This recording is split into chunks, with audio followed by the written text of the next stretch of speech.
O desejado de todas as nações. Capítulo 73. Não se turbe o vosso coração. Olhando a seus discípulos com divino amor e a mais terna simpatia, Cristo disse: Agora é glorificado o Filho do Homem, e Deus é glorificado nele. Judas deixara o cenáculo e Cristo se achava só com os 11. Estava para falar-lhes de sua próxima separação deles. Antes de fazê-lo, porém, salientou o grande objetivo de sua missão, que ele tinha mantido sempre diante de si. Seu gozo era que toda humilhação e sofrimento glorificassem o nome de seu Pai. Para aí encaminha ele primeiramente os pensamentos dos discípulos. Então, dirigindo-se a eles com a carinhosa expressão filhinhos, disse: Ainda por um pouco estou convosco. Vós me buscareis, e como tinha dito aos judeus, para onde eu vou, não podeis vós ir. Eu vo-lo digo também agora. Os discípulos não se podiam regozijar ouvindo isto. Caiu sobre eles temor. Comprimiram-se em torno de Jesus. Seu amo e Senhor, seu amado mestre e amigo, era-lhes mais precioso do que a própria vida. A ele se haviam dirigido em busca de auxílio em todas as suas perplexidades, de conforto em suas tristezas e decepções. E agora os ia deixar solitário e dependente grupo. Sombrios foram os pressentimentos que lhes encheram o coração. Mas as palavras que lhes dirigiu o Salvador foram cheias de esperança. Sabia que seriam assaltados pelo inimigo e que os ardis de Satanás são mais bem-sucedidos contra os que se acham deprimidos pelas dificuldades. Dirigiu-os, portanto, das coisas que se veem às que se não veem. Fê-los voltarem os pensamentos do exílio terrestre ao celeste lar. Não se turbe o vosso coração, disse. Credes em Deus, crede também em mim. Na casa de meu pai há muitas moradas. Se não fosse assim, eu vô-lo teria dito. Vou preparar-vos lugar. E se eu for e vos preparar lugar, virei outra vez e vos levarei para mim mesmo, para que onde eu estiver, estejais vós também. Mesmo vós sabeis para onde vou e conheceis o caminho. Por amor de vós vim ao mundo, estou trabalhando em vosso benefício. Quando me for, continuarei ainda a trabalhar fervorosamente por vós. Vim ao mundo para revelar-me a vós, para que pudesseis crer. Vou para o Pai para cooperar com Ele em vosso favor. O objetivo da partida de Jesus era o contrário daquilo que temiam os discípulos. Não significava uma separação definitiva. Ia preparar-lhes lugar para que pudesse voltar e recebê-los junto de si.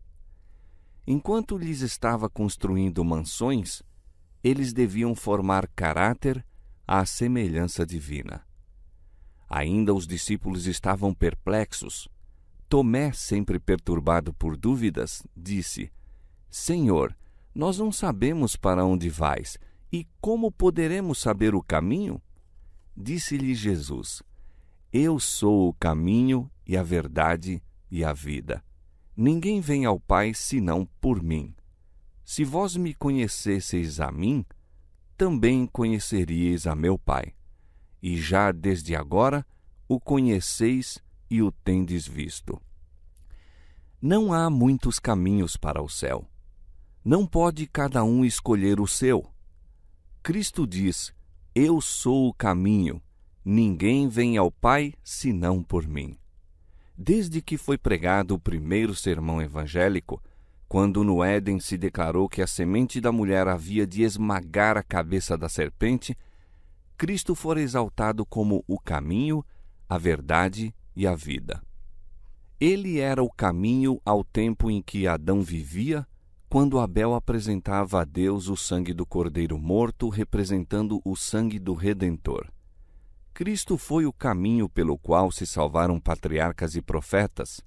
Ele é o único caminho pelo qual podemos ter acesso a Deus. Se vós me conhecesseis a mim, disse Cristo, também conheceríeis a meu Pai. E já desde agora o conheceis e o tendes visto. Mas nem então os discípulos compreenderam. Senhor, mostra-nos o Pai, exclamou Filipe, o que nos basta. Admirado de sua falta de compreensão, Cristo perguntou com dolorosa surpresa: Estou há tanto tempo convosco e não me tendes conhecido, Filipe? Será possível que não vejas o Pai nas obras que ele faz por meu intermédio? Não crês que vim testificar do Pai? Como dizes tu, mostra-nos o Pai? Quem me vê a mim, vê o Pai. Cristo não deixara de ser Deus ao tornar-se homem.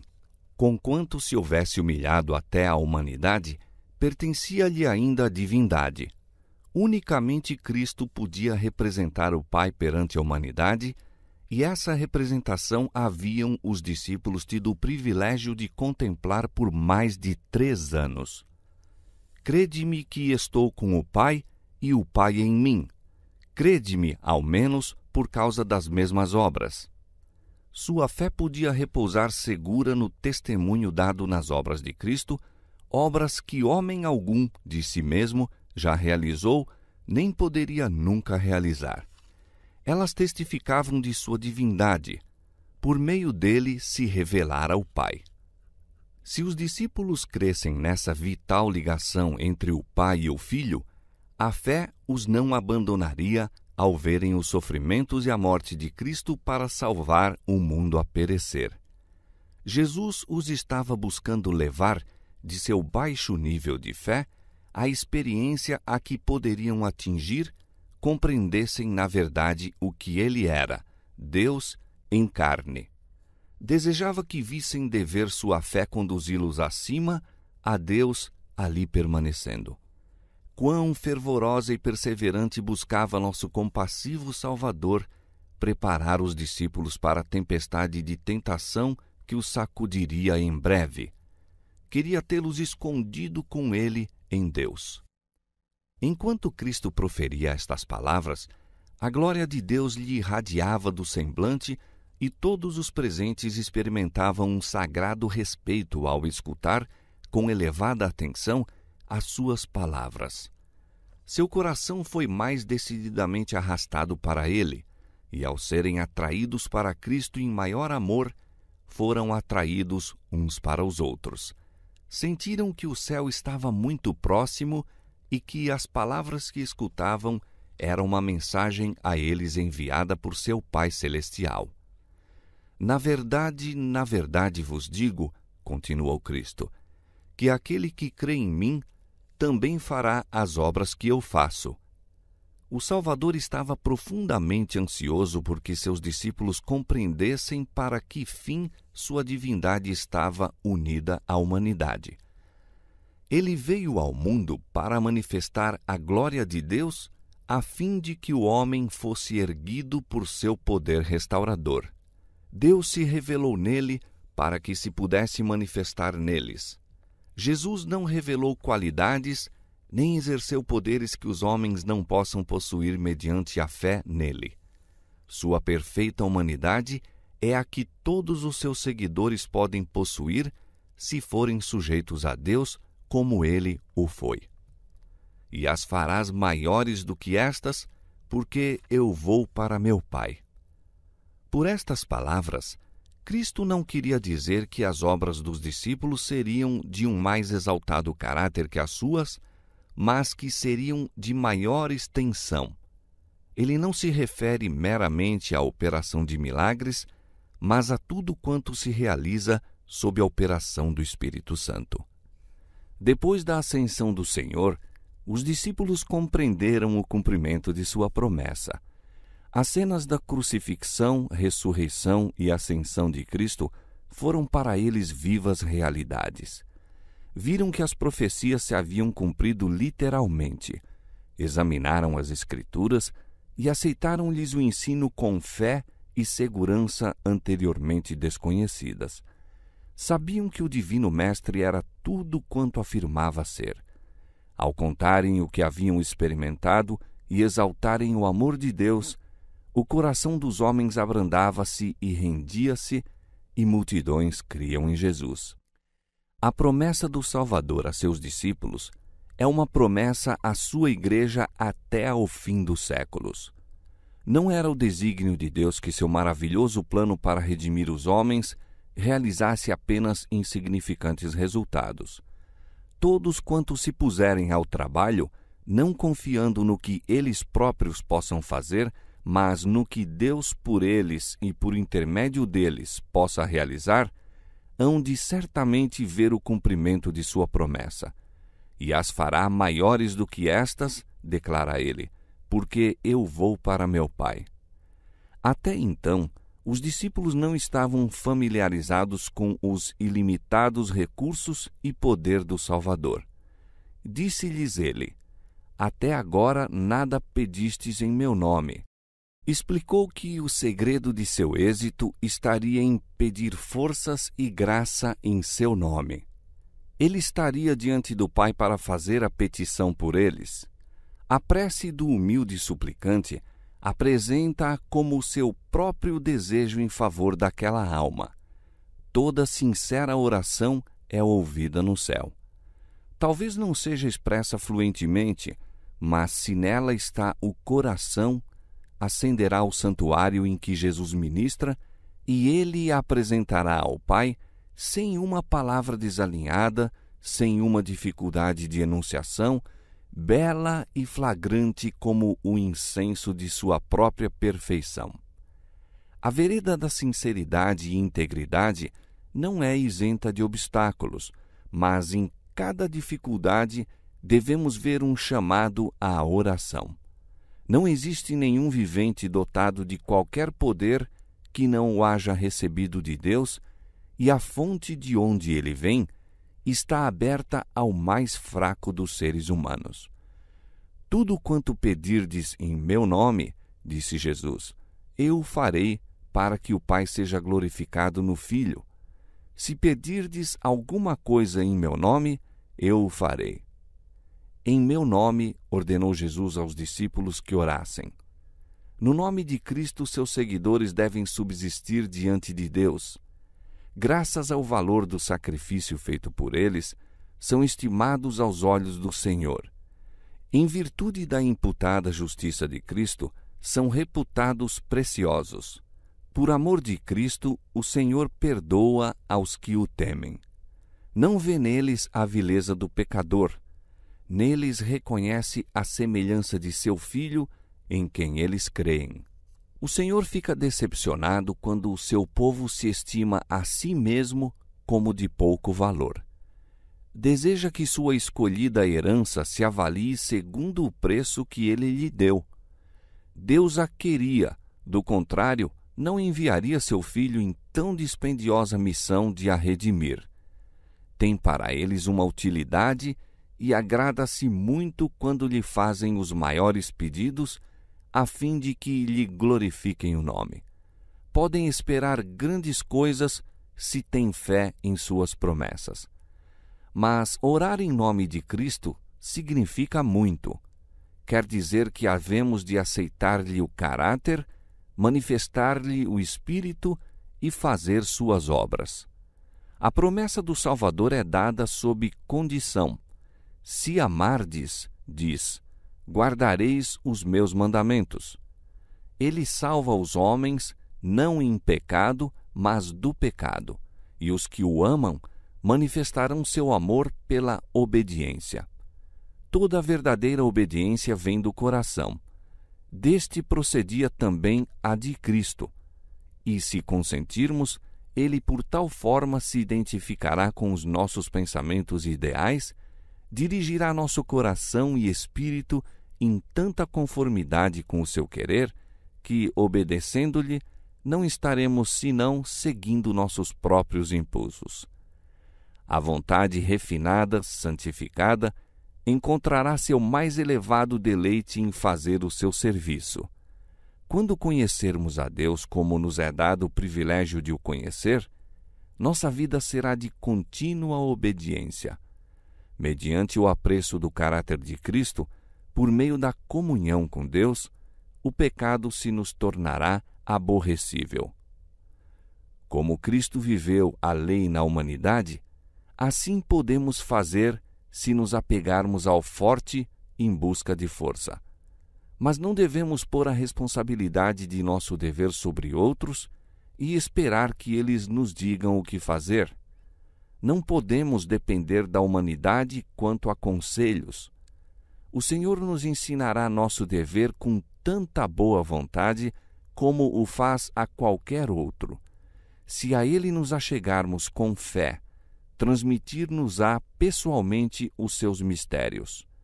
Nosso coração arderá muitas vezes dentro de nós ao aproximar-se alguém para comungar conosco, como fez com Enoque. Os que decidirem não fazer, em qualquer sentido, coisa alguma que desagrade a Deus, depois de lhe apresentarem seu caso, saberão a orientação que hão de tomar. E não receberão unicamente sabedoria, mas força. Ser-lhes-á comunicado poder para a obediência e para o serviço, assim como Cristo prometeu. Tudo quanto foi dado a Cristo, todas as coisas, para suprir as necessidades dos homens caídos, foi-lhe dado como cabeça e representante da humanidade.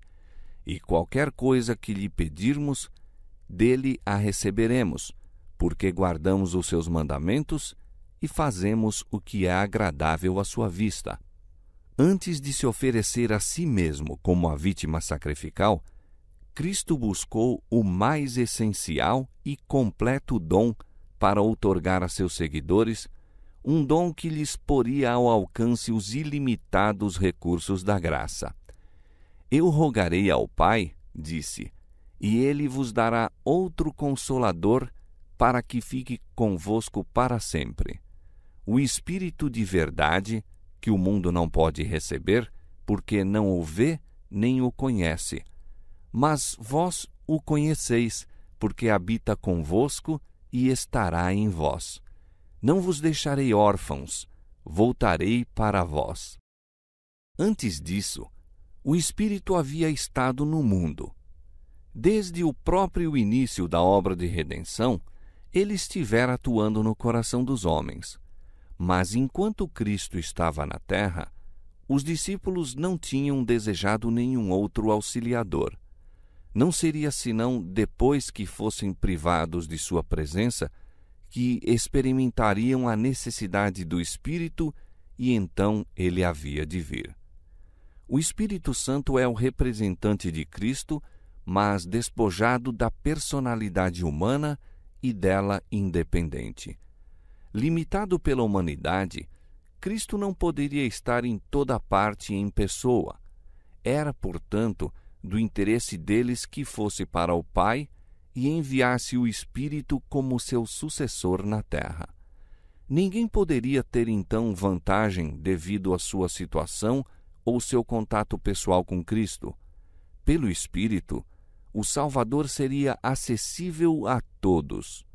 Nesse sentido, estaria mais perto deles do que se não subisse ao alto. Aquele que me ama será amado de meu Pai, e eu o amarei e me manifestarei a ele. Jesus lia o futuro de seus discípulos.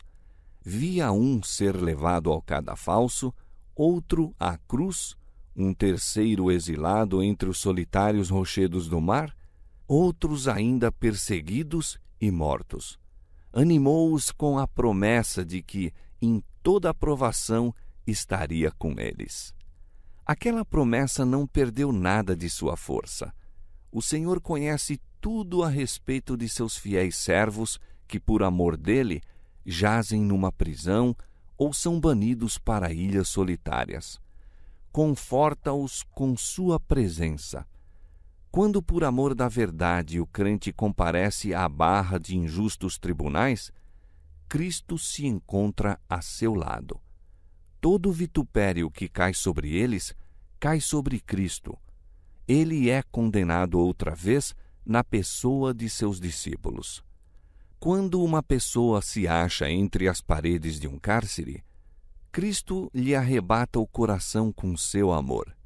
Quando alguém sofre a morte por sua causa, ele diz: Eu sou o que vivo e fui morto, mas eis aqui estou vivo para todo sempre, e tenho as chaves da morte e do inferno.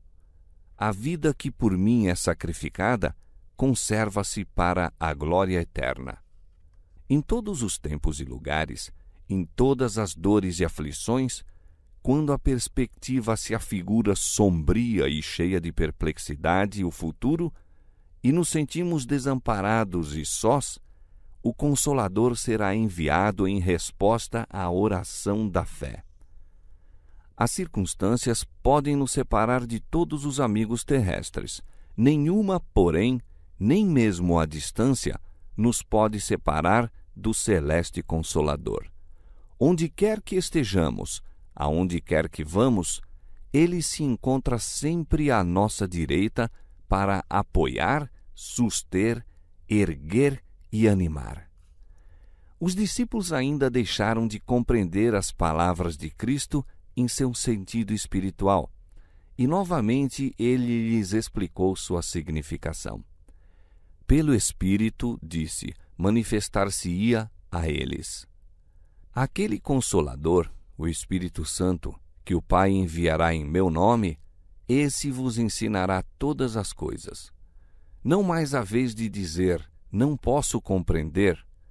Não mais vereis por um espelho imperfeitamente.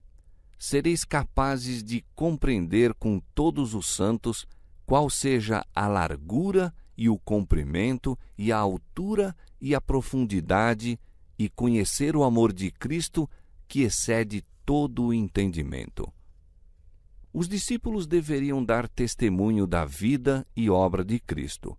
Por meio de suas palavras, ele falaria a todo o povo na face da terra.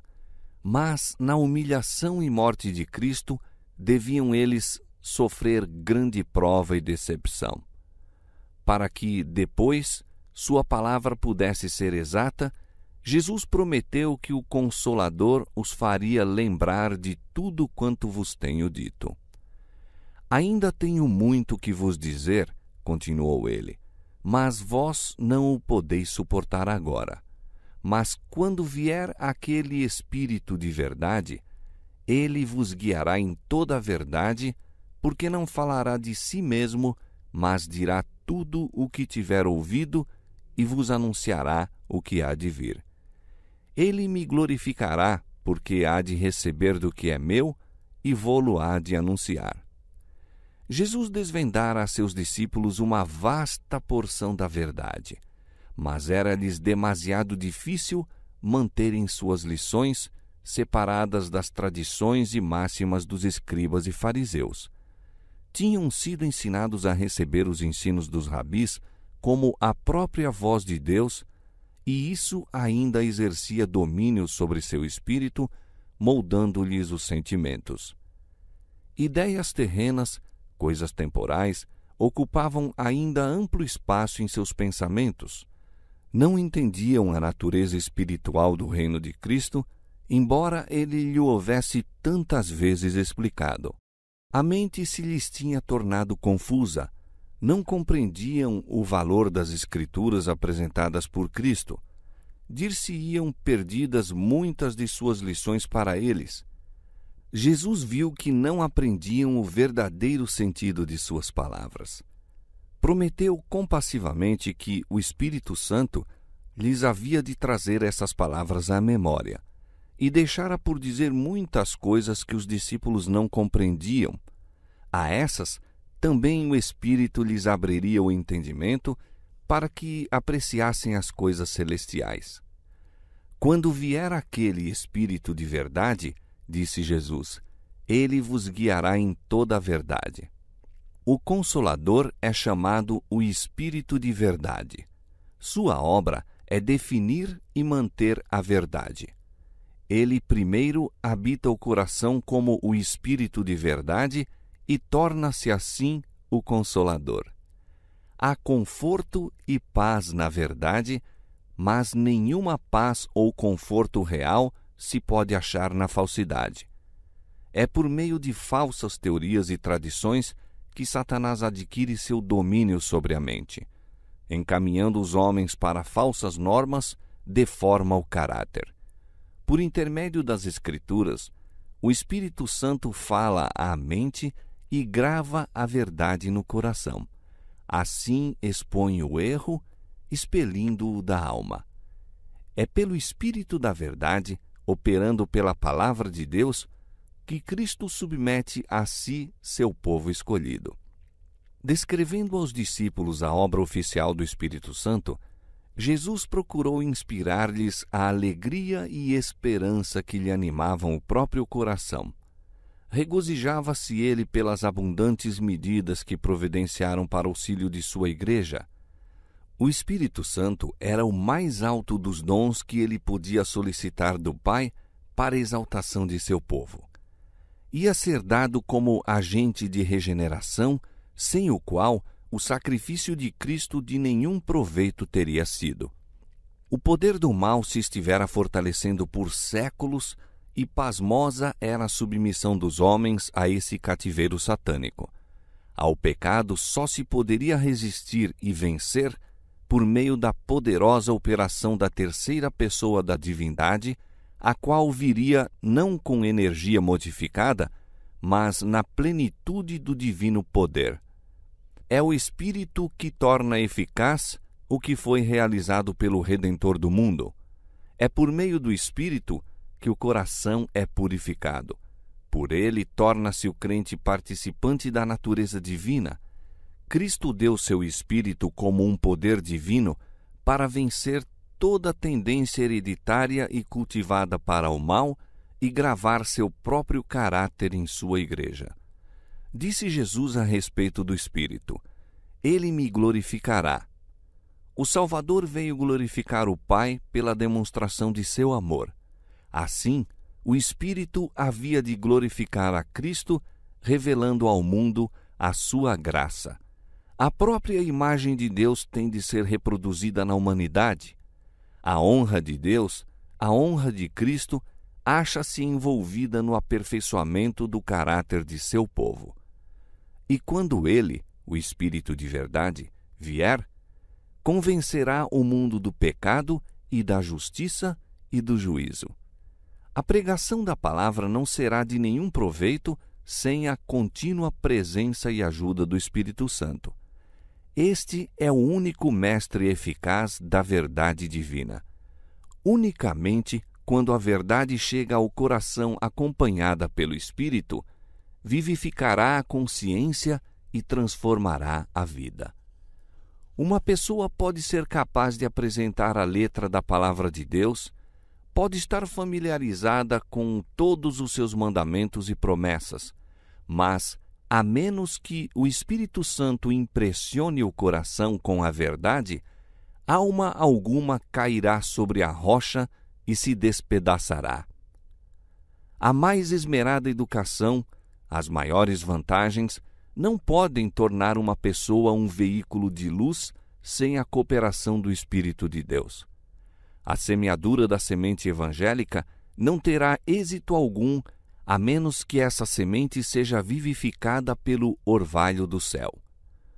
Antes de ser escrito um livro do Novo Testamento, antes de ser pregado qualquer sermão depois da ascensão de Cristo, o Espírito Santo desceu sobre os apóstolos em oração. Então seus inimigos deram o testemunho: enchestes Jerusalém desta vossa doutrina. Cristo prometeu o dom do Espírito Santo à sua igreja e a promessa nos pertence a nós da mesma maneira que aos primeiros discípulos. Mas, como todas as outras promessas, é dada sob condições. Muitos há que creem e professam reclamar a promessa do Senhor, falam acerca de Cristo e acerca do Espírito Santo e, todavia, não recebem benefício. Não entregam a alma para ser guiada e regida pelas forças divinas. Não podemos usar o Espírito Santo. Ele é que deve servir-se de nós. Mediante o Espírito opera Deus em seu povo, tanto o querer como o efetuar, segundo a sua boa vontade. Mas muitos não se submeterão a isto. Querem se dirigir a si mesmos. É por isso que não recebem o celeste dom. Unicamente aos que esperam humildemente em Deus, que estão atentos à sua guia e graça, é concedido o Espírito. O poder de Deus aguarda que o peçam e o recebam. Esta prometida bênção, reclamada pela fé, traz após si todas as outras bênçãos. É concedida segundo as riquezas da graça de Cristo, e Ele está pronto a suprir toda a alma segundo sua capacidade para receber. Em seus discursos aos discípulos, Jesus não fez nenhuma triste alusão a seus próprios sofrimentos e morte. Foi de paz seu último legado a eles. Disse: Deixo-vos a paz, a minha paz vos dou. Não vou lá dou como o mundo a dá. Não se turbe o vosso coração, nem se atemorize. Antes de deixar o cenáculo, o Salvador dirigiu os discípulos num hino de louvor. Sua voz se fez ouvir, não nos acentos de uma dolorosa lamentação, mas nas jubilosas notas da Aleluia Pascual. Louvai ao Senhor todas as nações, louvai-o todos os povos, porque a sua benignidade é grande para conosco e a verdade do Senhor é para sempre. Louvai ao Senhor. Depois do hino, saíram.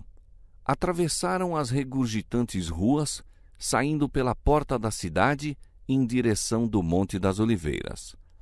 Lentamente caminhavam, preocupado cada um com seus próprios pensamentos. Ao começarem a descer para o monte, Jesus disse num tom de profunda tristeza: Todos vós esta noite vos escandalizareis em mim, porque está escrito: Ferirei o pastor, e as ovelhas do rebanho se dispersarão. Os discípulos escutaram contristados e possuídos de espanto. Lembravam-se de como, na sinagoga de Cafarnaum, quando Cristo falara de si mesmo como o pão da vida, muitos se escandalizaram, afastando-se dele. Os 12, porém, não se tinham mostrado infiéis. Pedro, falando por seus irmãos, declarara sua lealdade a Cristo. Então o Salvador dissera: Não vos escolhi a vós os 12? E um de vós é um diabo. No cenáculo, Jesus dissera que um dos 12 o havia de trair e que Pedro o negaria. Mas agora suas palavras os incluíam a todos. Então se fez ouvir a voz de Pedro protestando veementemente: Ainda que todos se escandalizem, nunca, porém, eu. No cenáculo declarara: Por ti darei a minha vida. Jesus o advertira de que naquela mesma noite negaria seu Salvador. Agora Cristo repete a advertência: Em verdade te digo que hoje, nesta noite, antes que o galo cante 2 vezes, 3 vezes me negarás. Mas Pedro apenas disse com mais veemência: Ainda que me seja necessário morrer contigo, de modo algum te negarei. E da mesma maneira diziam todos também. Em sua confiança de si mesmos, negaram a repetida declaração daquele que é onisciente. Não estavam preparados para a prova. Quando a tentação os assaltasse, compreenderiam a própria fraqueza. Quando Pedro disse que seguiria seu Senhor à prisão e à morte, era sincero em cada palavra proferida, mas não se conhecia a si mesmo. Ocultos em seu coração, havia elementos de mal que as circunstâncias fariam germinar. A menos que ele fosse levado à consciência de seu perigo, esses elementos se demonstrariam sua eterna ruína. O Salvador viu nele um amor próprio e segurança que sobrepujariam mesmo o amor de Cristo. Em sua vida se revelara muito de enfermidade, pecado não mortificado, descuido de espírito, temperamento não santificado e temeridade para entrar em tentação. A solene advertência de Cristo era um chamado a exame de coração. Pedro necessitava desconfiar de si mesmo e ter maior fé em Cristo. Houvesse ele recebido com humildade a advertência, e teria recorrido ao pastor do rebanho para que guardasse sua ovelha. Quando no mar da Galileia se achava prestes a submergir, clamara: Senhor, salva-me! Então, a mão de Cristo se estendera para segurar a sua. Assim agora, se clamasse a Jesus, salva-me de mim mesmo, teria sido guardado. Pedro sentiu, porém, que lhe faltavam com a confiança e julgou isso cruel. Estava já ofendido e mais persistente se tornou na confiança própria. Jesus contempla compassivamente os discípulos. Não os pode salvar da provação, mas não os deixa sem conforto. Assegura-lhes que há de quebrar as cadeias do sepulcro e que seu amor por eles não falhará. Mas depois de eu ressuscitar, diz, irei adiante de vós para a Galileia. Antes que o negassem, receberam a certeza do perdão. Depois de sua morte e ressurreição, sabiam achar-se perdoados e ser caros ao coração de Cristo. Jesus e os discípulos estavam a caminho para o Getsêmani, ao pé do Monte Olivete, lugar retirado que ele visitara muitas vezes para meditar e orar. O Salvador estivera expondo aos discípulos a missão que o trouxera ao mundo e a relação espiritual que deveriam manter para com ele. Ilustra em seguida a lição. A lua esparge sua clara luz, revelando-lhe uma florescente videira. Atraindo para ela a atenção dos discípulos, emprega-a como símbolo. Eu sou a videira, diz ele. Em vez de escolher a graciosa palmeira, o altaneiro cedro ou o vigoroso carvalho, Jesus toma a videira com suas trepadoras gavinhas para representar-se a si mesmo. A palmeira, o cedro e o carvalho mantêm-se de pé por si sós.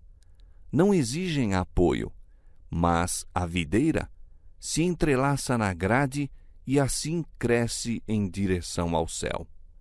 Assim Cristo, em sua humanidade, dependia do poder divino. Eu não posso, de mim mesmo, fazer coisa alguma, declarou ele. Eu sou a videira verdadeira. Os judeus haviam sempre considerado a videira como a mais nobre das plantas e uma imagem de tudo quanto é poderoso, excelente e frutífero. Israel fora representado por uma videira plantada pelo Senhor na terra prometida. Os judeus baseavam sua esperança de salvação em uma ligação com Israel. Mas Jesus diz: Eu sou a videira verdadeira. Não penseis que, devido à ligação com Israel, podeis tornar-vos participantes da vida de Deus e herdeiros de sua promessa. Unicamente por mim é recebida a vida espiritual. Eu sou a videira verdadeira e meu Pai é o lavrador. Nos montes da Palestina plantou nosso Pai Celestial esta boa videira e ele próprio era o lavrador. Muitos foram atraídos pela beleza dessa videira, reconhecendo-lhe a origem celeste. Mas aos guias de Israel, ele parecia como uma raiz de terra seca. Tomaram a planta e esmagaram-na, pisando-a sob os pés profanos. Sua ideia era destruí-la para sempre. Mas o celeste lavrador nunca perdeu de vista a sua planta. Quando os homens pensavam que a tinham matado, ele a tomou e plantou-a do outro lado do muro. O tronco não mais devia ser visível. Estava oculto dos cruéis assaltos dos homens. Mas os ramos da videira pendiam por sobre o muro. Eles a deviam representar. Por meio deles ainda se poderiam unir enxertos à videira. Destes se obtiveram frutos. Houve uma colheita, da qual aproveitaram os transeuntes. Eu sou a videira, vós as varas, disse Cristo aos discípulos. Embora estivesse para ser afastado deles, sua união espiritual com ele devia permanecer imutável. A ligação dos ramos com a videira, disse, representa a relação que deveis manter comigo. O renovo é enxertado na videira viva e, fibra por fibra, veia por veia, emerge no tronco. A vida da videira torna-se a vida do ramo. Assim, a alma morta em ofensas e pecados recebe vida mediante a ligação com Cristo. Pela fé nele como Salvador pessoal, forma-se essa união. O pecador une a sua fraqueza à força de Cristo, seu vazio à plenitude dele, sua fragilidade à perdurável resistência do Salvador. Assim ele possui a mente de Cristo. Sua humanidade tocou a nossa e nossa humanidade tocou a divindade. Assim, pela operação do Espírito Santo, o homem torna-se participante da natureza divina. É aceito no amado. Uma vez formada, esta união com Cristo deve ser mantida. Disse Cristo: estai em mim e eu em vós. Como a vara de si mesma não pode dar fruto, se não estiver na videira, assim também vós, se não estiverdes em mim. Isto não é um contato casual, ora sim, ora não. O ramo torna-se uma parte da videira viva. A comunicação de vida, força e fertilidade da raiz aos ramos é livre e constante. Separado da videira, o ramo não pode viver. Tampouco, disse Jesus, podeis vós viver separados de mim. A vida que de mim recebestes só pode ser conservada por meio de contínua comunhão. Sem mim, não podeis vencer um só pecado ou resistir a uma única tentação. Estai em mim e eu em vós. Permanecer em Cristo significa receber constantemente de seu Espírito uma vida de inteira entrega a seu serviço. As vias de comunicação entre homem e Deus devem achar-se de contínuo desimpedidas. Como o ramo tira sem cessar a seiva da videira viva, assim nós devemos apegar a Cristo e dele receber pela fé a força e perfeição de seu próprio caráter. A raiz, por meio dos galhos, envia a nutrição aos mais afastados ramos. Assim comunica Jesus a todo crente a corrente do vigor espiritual. Enquanto a alma estiver unida a Cristo, não há perigo de que seque ou se corrompa. A vida da videira manifestar-se-á em fragrantes frutos nos ramos. Quem está em mim, disse Jesus, e eu nele, esse dá muito fruto, porque sem mim nada podeis fazer. Quando vivemos pela fé no Filho de Deus, os frutos do Espírito se manifestarão em nossa vida, nenhum faltará. Meu Pai é o lavrador. Toda a vara em mim que não dá fruto, atira. Conquanto o enxerto esteja externamente unido à videira, pode não haver nenhuma ligação vital. Então, não haverá crescimento ou fertilidade. Assim, pode haver uma aparente conexão com Cristo sem uma real união com Ele pela fé. Uma profissão de religião introduz os homens na igreja, mas o caráter e a conduta mostram se eles se acham em ligação com Cristo. Se não dá frutos, são falsas varas. Sua separação de Cristo envolve uma ruína tão completa como a que é representada pela vara seca. Se alguém não estiver em mim, disse Cristo, será lançado fora como a vara e secará, e os colhem e lançam no fogo e ardem. e limpa toda aquela que dá fruto para que dê mais fruto. Dos 12 escolhidos que haviam seguido a Jesus, um, como ramo seco, estava para ser tirado. O resto devia passar pelo podão de acerba à prova. Com solene ternura, Jesus explicou o desígnio do lavrador. A poda ocasionará dor, mas é o Pai que aplica o podão. Ele não trabalha com mão empesada, nem coração indiferente. Há ramos que se arrastam pelo chão. Estes devem ser soltos dos pontos que apoiam na terra, a que se apegam as tenras gavinhas. Devem estender-se em direção ao céu para encontrar em Deus seu sustentáculo. A excessiva folhagem que tira ao fruto a corrente vital tem de ser podada, cortado o excesso de ramos, a fim de dar lugar aos saneadores raios do sol da justiça. O lavrador corta os rebentos prejudiciais para que o fruto seja mais rico e abundante. Nisto é glorificado meu Pai, disse Jesus, que deis muito fruto. Deus deseja manifestar por meio de vós a santidade, a beneficência, a compaixão de seu próprio caráter. Todavia, o Salvador não ordena a seus discípulos que se afanem para produzir frutos. Dize-lhes que permaneçam nele. Se vós estiverdes em mim, diz, e as minhas palavras estiverem em vós, pedireis tudo o que quiserdes e vos será feito. É por meio da palavra que Cristo habita em seus seguidores. Esta é a mesma vital união representada por comer sua carne e beber seu sangue. As palavras de Cristo são espírito e vida. Recebendo-as, recebeis a vida da videira. Viveis de toda a palavra que sai da boca de Deus. A vida de Cristo em vós produz os mesmos frutos que nele.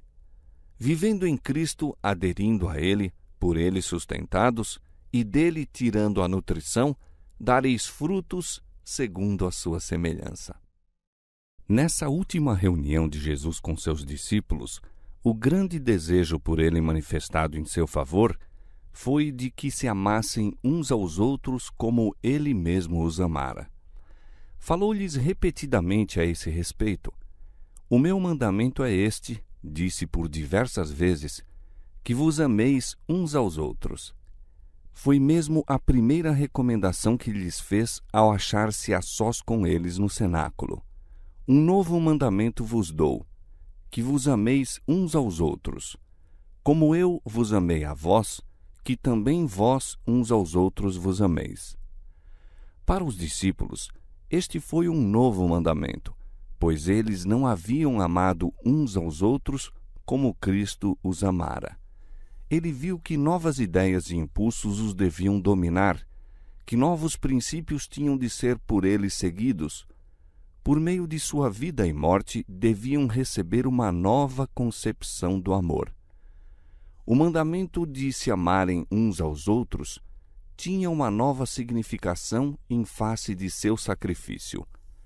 Toda a obra da graça é um contínuo serviço de amor, de abnegação, de esforço com sacrifício.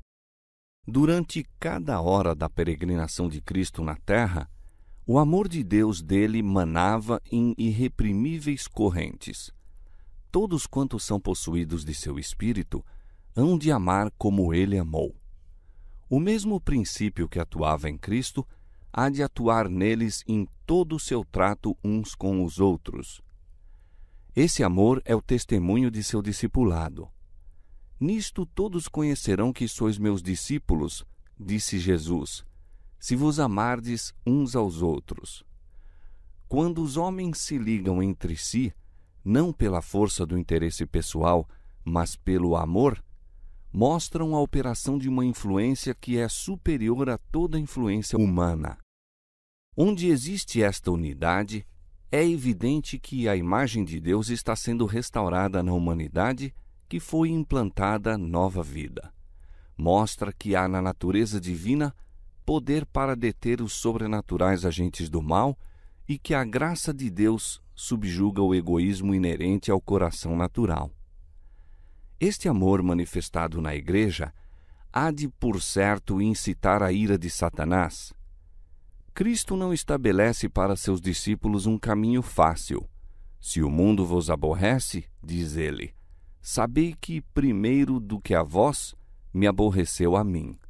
Se vós fosseis do mundo, o mundo amaria o que era seu, mas porque não sois do mundo, antes eu vos escolhi do mundo, por isso é que o mundo vos aborrece.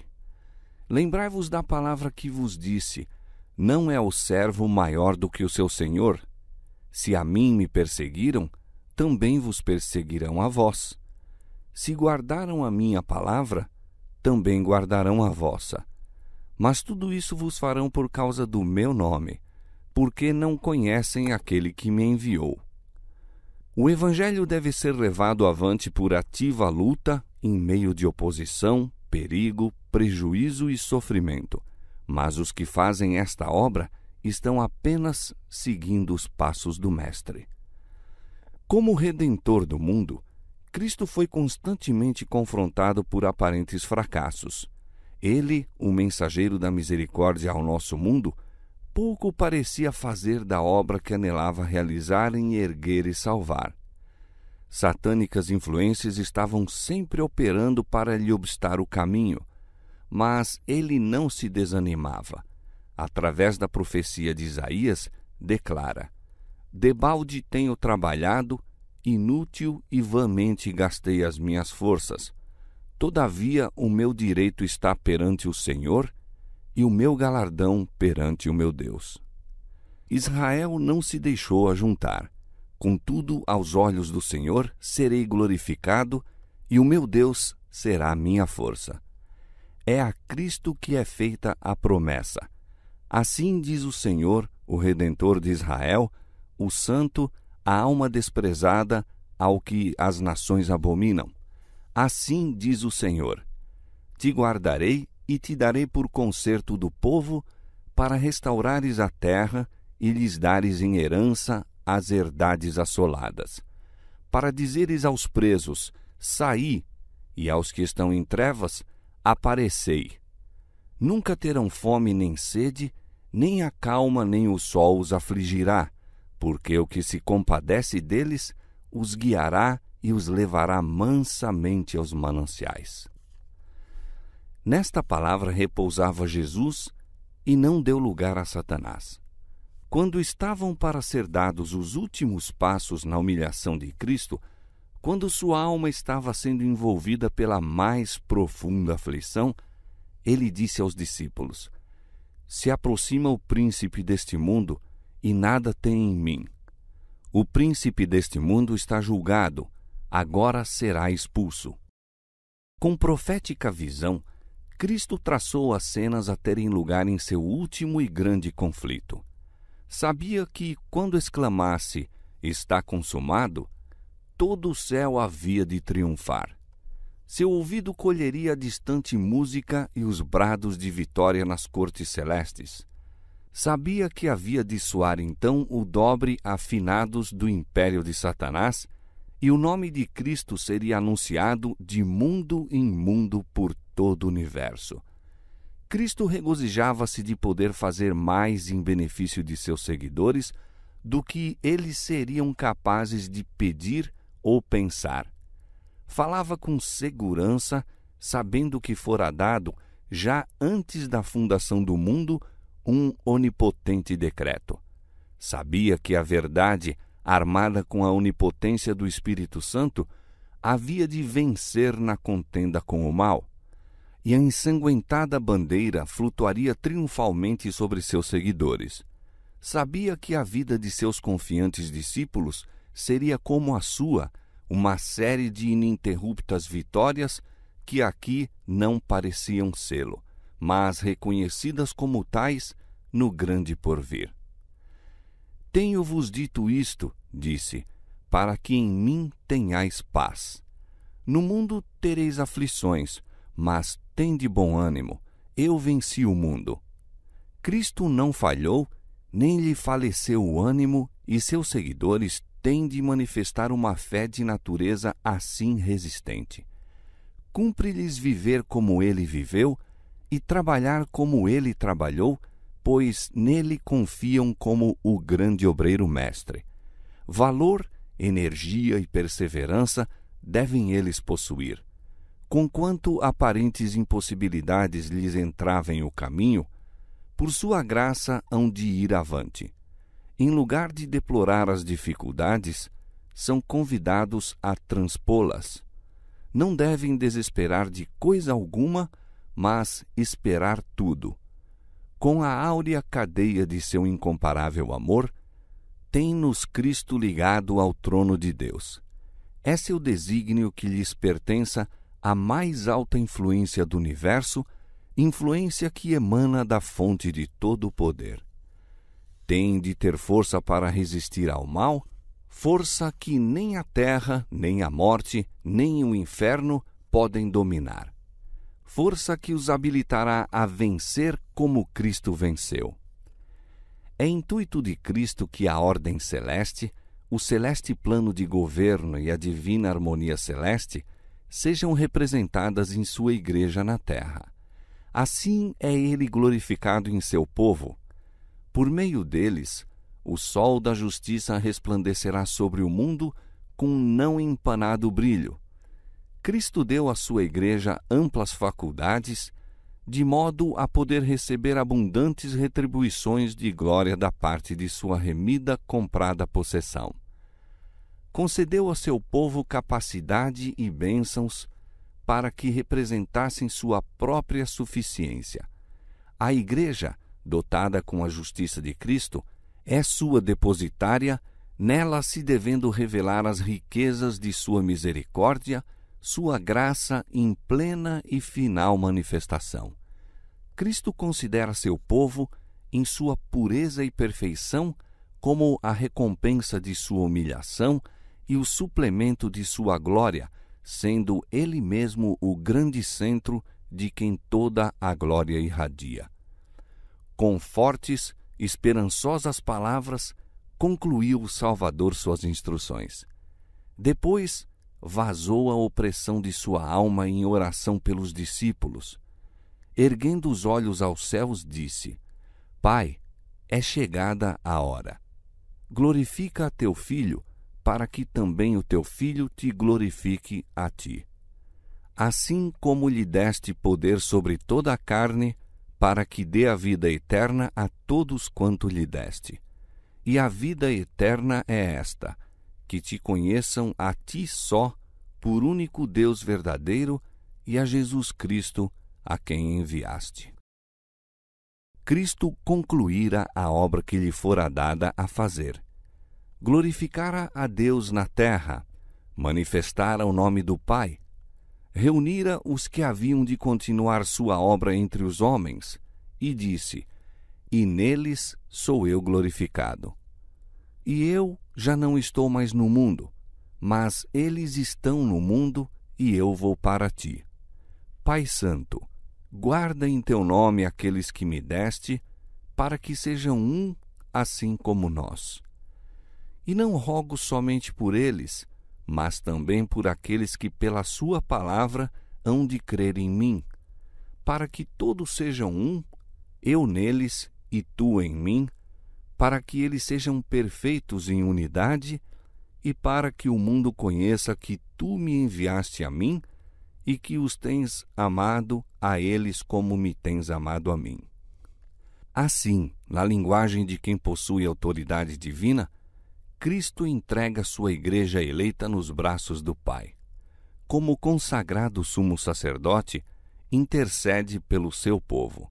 Como fiel pastor, reúne seu rebanho à sombra do Todo-Poderoso, no forte e seguro refúgio.